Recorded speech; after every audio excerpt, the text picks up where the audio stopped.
Welcome to the Get Published podcast, sponsored by Brodie Consulting Group. To get more information about our coaching, publishing, executive ghostwriting, and podcast production services, go to getpublishedpodcast.com. Hello, I am Paul Brodie, and thank you for joining us for another episode of the Get Published podcast, where we help authors get published with a proven system that works. Today, we're being joined by Jacquelyn Nicholson, author of Sales Success Stories Volume 1. Jacquelyn, welcome to the show. Hi, Paul. Thanks so much. It's great to be here. Are you ready to get started? I am, absolutely. All right. Question number 1. What is the one piece of advice that you would give to a first-time author who is currently writing their book? I think the biggest thing I would share with them is to have a great team that works with them, whether it's somebody who's editing, somebody who's reviewing what you have to write, or somebody to give you some honest feedback. That team, I think, is so important. And I think if there was a corollary to that is to be realistic with your expectations about the timing, because it is a big undertaking and you want to make sure that you're realistic and not too hard on yourself, but also that you hold your own feet to the fire to meet your deadlines. And what do you feel is the hardest part about getting published? I think that the hardest part about getting published is actually having content that's relevant to an audience that you can find. So, you want to write about something that people care about and that they'll get value from, and to make sure that you can make that connection with them. And I think if you don't have those things, it's very hard to get published, or even once you're published, to have that reach that you're expecting. Well, let's talk about marketing. So please share a marketing strategy that you have used in your book launch that worked well. From my perspective, what I think has worked well is to have a multi-pronged approach, if you will. So not to rely on one particular channel. So a lot of times people talk a lot about the digital approach, whether it's social media, whether it's some sort of advertising, book reviews. They're all important. And there are still people who read physical books as well. I know myself, I'm a big fan of the physical book. And so from the perspective of sales success stories, I have a bunch of copies that I give out to people that I work with, people that I meet if they're interested. And so I think being able to share the ebook, being able to share the physical book is one way. So I almost like to refer to it as my tribe of people. You want to spread the word through them as well. So I can only tell so many people about the book, but what I do is I like to rely on others who've enjoyed the book to tell those people about it. And so your reach tends to multiply, and people are going to want to find you in different ways. People might want to connect with you over social media. From a professional and a personal standpoint, people may find out about it through LinkedIn. People may find out about it from your website. And I think you have to cover all of those bases. And so I think it's critical to really, in order to mitigate risk of not having anybody hear about it, you've got to be able to cover all of those bases, if that makes sense. Well, when you're covering those bases, so what's typically been your communication strategy? Have you been posting daily, several times per week? What type of content have you posted out to help promote your book? Well, so I really feel that people are drowning in content. So I try to take the approach of really sharing the content when there's something valuable to share. So oftentimes what I'll do is I'll tailor it towards my audience. So on Instagram, if I'm mentioning anything, it's going to have a personal tone, because I tend to use Instagram more for my personal life, my passions around my family and wine and things like that. So I might relate something to the book in that way. I might share that over my story in Instagram. For instance, when I share on LinkedIn, it's more of a professional approach. So people who might be my customers, colleagues, and former colleagues, I'll share a business related aspect of the project or the update that I want to, I want people to be aware of. And so it tends to be a little bit different messaging for the right audience, but it's always something that at least I strive to be relevant. So the people that I tend to interact with a lot on Instagram are people who more share my passions around wine and life and coaching. People on LinkedIn know me for my software world, my sales, my particular interest in the life sciences industry, for example. And so I try to relate the sales success stories content back to those people who follow me on the different channels in a way that makes sense to them, that's relevant. And I don't think that daily is something that is a bad thing. I just don't happen to have time for it. So I try to be smart about my updates. So I try to at least weekly push something out about the content, either from the book or to link to the podcast, because Scott Ingram, who is the leader of the Sales Success Stories brand, actually publishes a daily sales tip on his podcast, which is really fun. So we link back to that. I link people to his website and share folks, the information about the events that we're having as well.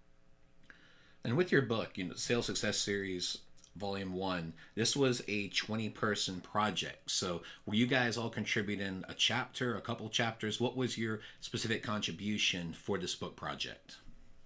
Well, so the fun thing about the Sales Success Stories book, it was a project that was born out of the podcast. So I was one of the very first interviewees on the podcast.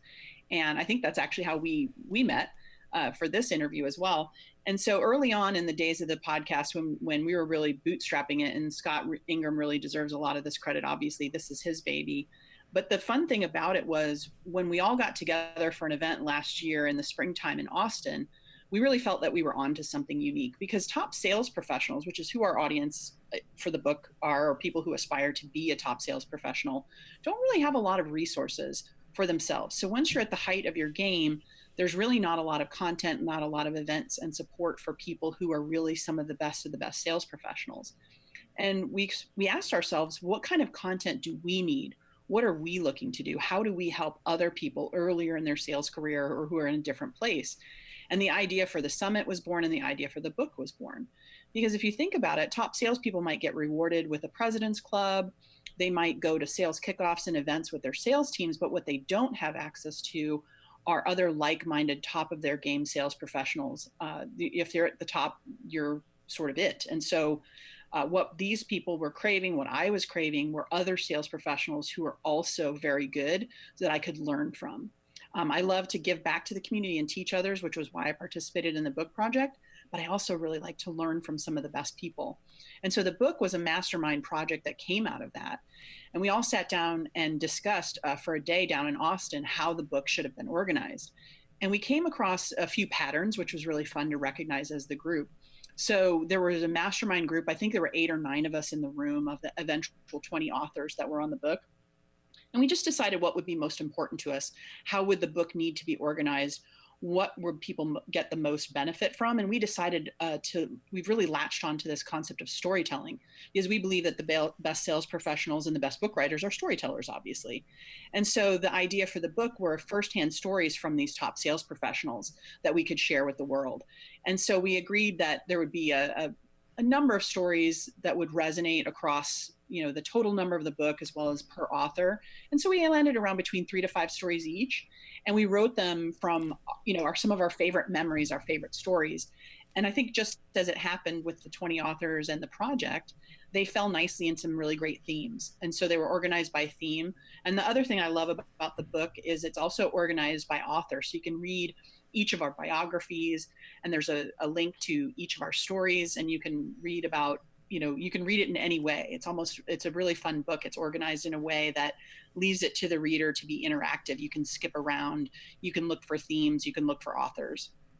So it was a really enjoyable project from that perspective. So you basically had your own section in the book where you shared 3 to 5 specific stories. Is that correct? Yes, sir. That's correct. Cool. How long were the stories? Well, it depended. I mean, some of us are more verbose than others, which is pretty typical, I guess. But most of the stories were about between 2 to 4 pages each. So at the end of this, you probably end up doing a good section of the book. So that's roughly anywhere between 10 to 20 pages. Yes, it was really fun. I think my favorite part, honestly, was reading some of the other folks I have come to know over the course of this whole project and events and the podcast. Were reading their stories. They were really fun to read, knowing, having met them and worked on the project with them. It was really fun to read their stories. Well, and a nice thing as well with that is that you have 20 people also promoting the book when it comes out.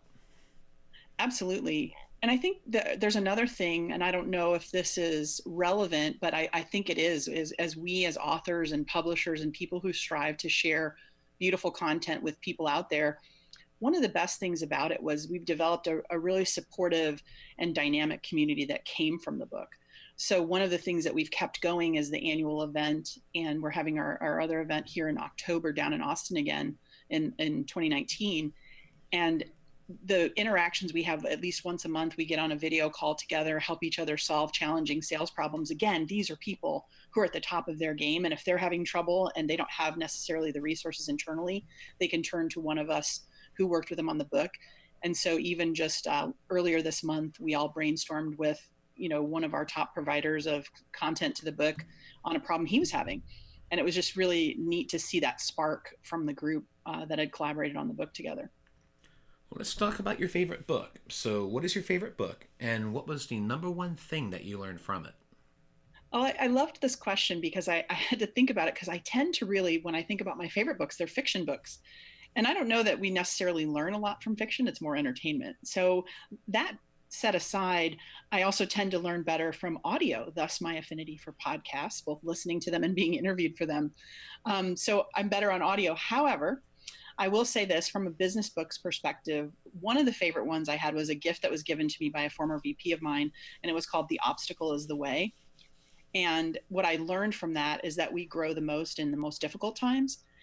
And there was a great quote at the beginning of one of the chapters, which was attributed to Marcus Aurelius, that said in essence that if you choose to not feel harmed or offended, you are not harmed. And that's probably loosely putting it, but that was one of the themes that came from the book, where we often grow when there are these obstacles in our way. And they're some of the most formative events of our life. Well, that will transition to our final question, and that is about your favorite quote. So please tell me your favorite quote and why. Absolutely. So I am at the heart of my being a defender of liberty and freedom. And so my favorite quote comes from Thomas Jefferson, with whom I actually share a birthday in day, not in year, obviously. So Thomas Jefferson, one of our founding fathers, said in 1791, "I would rather be exposed to the inconveniences attending too much liberty than those attending too small a degree of it." And it's just my belief that all people have something to say that we need to consider and listen to and ponder and either refute or agree with and say why, and to have that sort of discourse in a really positive way that helps us all learn from one another, because people have unique viewpoints. And I think that, there are difficulties when you do that. You're going to hear things you don't want to hear, but I think we have to. And so for me, that's a big favorite quote, even though it's an oldie. Jacquelyn, I want to thank you for being a guest on the show. What is the best way for people to find you online? Oh, for certain. So one of the best ways that you can find me is on our website. You can learn about the book there, as well as the services that we offer. And the website is lxu.training/JACQ, short for Jacquelyn, JACQ. So lxu.training/Jack. Well, Jacquelyn, thank you once again for being on the show, and I wish you all the best in your author journey ahead. Thank you so much, Paul. This has been a great time. Thanks again for joining us today. To learn more about how you can be featured in our brand new Get Published business book, go to getpublishedpodcast.com.